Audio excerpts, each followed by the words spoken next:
Sigmund. Oui, vous voyez à qui je fais allusion. Tout à fait. Mais Bien. je pourrais proposer, évidemment, au lecteur de laisser lui-même son interprétation. Et davantage à la fin du livre, qui est très bien écrit, mais je ne vais pas révéler l'histoire pour laisser laissons un peu de suspense, le suspense au lecteur qui vont lire éventuel qui souhaiterait lire Éric Emmanuel Schmitt. Mais la fin, c'est vous qui la choisissez. Car quand la lumière blanche apparaît, vous ne savez pas ce qu'il en est. Et en fonction de vos croyances, que vous soyez athée militant ou que vous soyez catholique ou même agnostique, eh bien, vous allez poser une interprétation soit optimiste ou soit pessimiste de cette pièce. Et évidemment, ça ne dépend pas uniquement de moi, ça ne dépend pas, et c'est bien voulu de la part d'Éric Emmanuel Schmitt, ça va dépendre de l'interprétation du lecteur.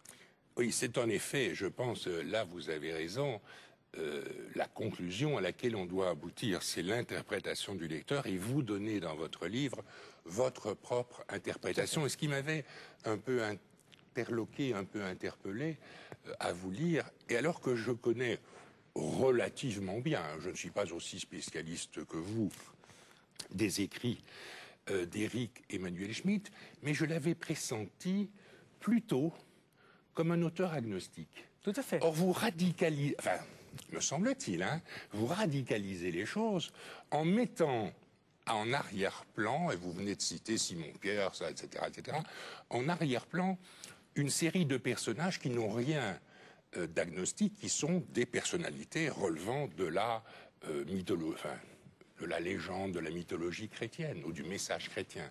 Alors, est-ce que vous n'avez pas le sentiment d'avoir un petit peu christianisé la pensée de Schmitt? C'est bien pour ça que j'ai proposé ma lecture. C'est ça, oui, vous l'avez dit honnêtement, c'est votre lecture. Maintenant, par rapport à Éric Emmanuel Schmitt, la réponse qu'il... Et là, je vous accrédite tout à fait, il le dit lui-même.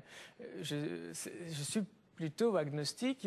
Je ne sais pas, et ça c'est la phrase qu'il cite dans un de ses ouvrages, je ne sais pas si Dieu existe. Je crois que oui, je crois que non. Je ne sais pas trop vous dire, et il ne va pas trancher. Il ne prend jamais une position. Il ne va pas trancher, ferme, hein. parce que, évidemment, ce serait un peu radical, et on peut comprendre le pourquoi implicite, évidemment, de ce choix. Mais il se définit, comme vous l'avez dit, comme un agnostique. Mais à quelle hypothèse? À hypothèse athée, à hypothèse matérialiste philosophique, à hypothèse catholique? À nous de choisir.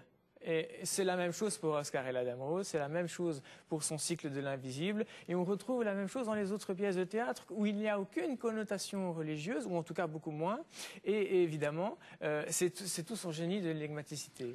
Ma dernière question, parce que je sais que vous êtes un élève de Michel Meyer, je suppose que vous en avez parlé, enfin vous l'évoquez dans votre livre, Michel Meyer, je suppose que vous en avez parlé avec Michel Meyer de votre appréhension, de votre compréhension de l'œuvre de Schmitt. Qu'est-ce qu'il en pense, lui?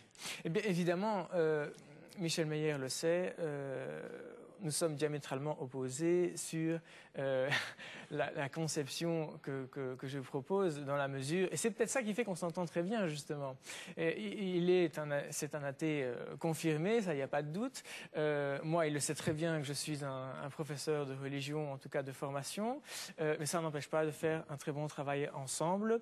Et je pense que, justement, cette ouverture d'esprit nous permet de faire un travail prospectif énorme et évidemment beaucoup plus enrichissant.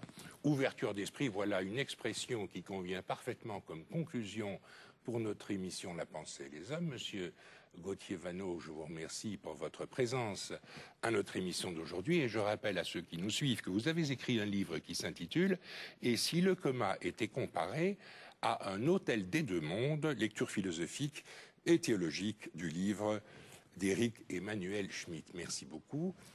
À très bientôt et bonne nuit. Madame, mademoiselle, monsieur, merci beaucoup.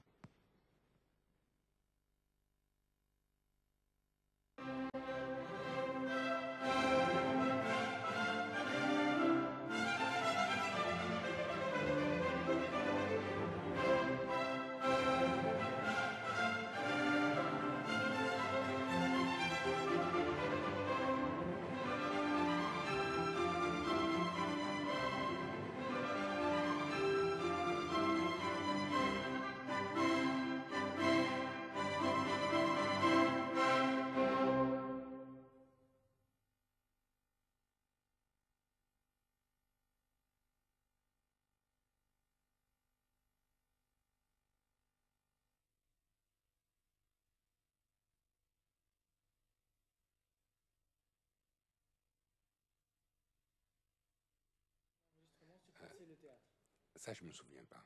Je me doute bien, mais Ça, je me souviens pas. parce qu'évidemment, Mais je vais l'inviter prochainement pour son bouquin sur l'art romain. ah oui, oui, oui. La Renaissance, c'est vrai. Ça, je vais l'inviter. Il me l'a envoyé, il m'a demandé. Je vais l'inviter prochainement. Oh, merci, c'est gentil.